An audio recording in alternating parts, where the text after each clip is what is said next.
அந்த சோமாசாவை பார்த்தீங்களா எவ்வளோ பெருசு இருக்குன்னு? ஆமாம், இது என்ன அதான் பார்த்துக்கிட்டு வந்துட்டியா? சோமாசா பாருங்க எவ்வளோ பெரிய சோமாசான்னு. இது வந்து கையில் அம்மாவும் அப்பாவும் செஞ்சது. ஆமாம், கையில் வீட்டிலேருந்து கொடுத்துட்ருக்காங்க. எவ்வளோ பெருசாக இருக்கு பாருங்க. ஆனால் நல்லா பொறன்னு நல்லா இருக்கு. என்ன எவ்வளோ பலகாரம் செய்யறேன். சோமாசா ஒன்று என்ன எந்த ஊர் வந்து பாருன்னு சொல்லுது. சோமாசா ஒன்று வரவே மாட்டேங்குதுங்க. சூப்பராக நல்லா இருக்கு.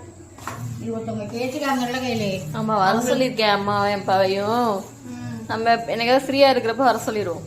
வர சொல்லி அந்த அம்மாவுக்கு செஞ்சு கொடுத்துடணும். அப்புறம் வந்து கையிலே புளிசாதப்பொடி ரெடி. நீ 3 நாளா நீ இல்லாமல் நான் செஞ்ச வேலை புளிசாதப்பொடி ரெடி பண்ணிட்டேன். சரி, சூப்பராக தான் கேட்டுக்கிட்டே இருக்காங்களே. புளிசாதப்பொடி கேட்டுக்கிட்டே இருக்காங்க சொன்னியா? இடையில விட்டுட்டோமா? இப்போ நிறைய பேர் வாங்கி சாப்பிட்டவங்க தாங்க கண்டினியூவாக கேட்டுக்கிட்டே இருக்காங்க. அவங்களுக்காக ரெடி பண்ணியிருக்கோம்.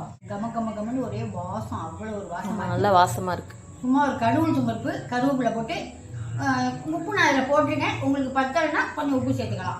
அவ்வளோதாங்க. கலர்னிங்கன்னா அவ்வளோ சூப்பராக இருக்குங்க. இது வந்து இப்போ ஒருத்தவங்களுக்கு போகுது. என் கையிலே 2 கிலோ ஒருத்தவங்களுக்கு போகுது. ஆனால் அது 3 கிலோ இருக்குது. 2 கிலோ ஒருத்தவங்களுக்கு போகுது. மெட்ராஸ் போகுது 2 கிலோ.